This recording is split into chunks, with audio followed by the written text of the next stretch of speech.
Hello and welcome to the channel. I don't usually use my voice within my videos, however I thought this particular video could benefit from it, as it would be pretty boring to watch me unpack these badges without some sort of reasoning behind it, and I know nobody reads my long descriptions anyway. I also wanted to add some clarity as to what I am doing and why. I am registered as self-employed under the name of JM Trade and have decided to use my YouTube page as a platform to upload long videos documenting a few of my various business ventures, good or bad. I also have a business Instagram where I advertise some of the bits that I'm selling. I usually sell second-hand car parts and BMX parts, as well as some really random stuff, so check out the page. So I've designed and bought these BMW badges with the intention of selling them on for a profit. They work just like a BMW badge normally does, meaning they can be used, reused and removed just as easily without needing to use glue to permanently stick them anywhere. There is more information on these, such as prices and delivery details.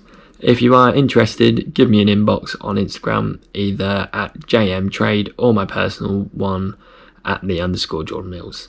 I will be uploading a full how-to on swapping the badges over in the next week or so, as well as a short version made for Instagram. If you thought this was a good idea, me speaking over the clips, let me know in the comments, and subscribe if you haven't, because that would be sick.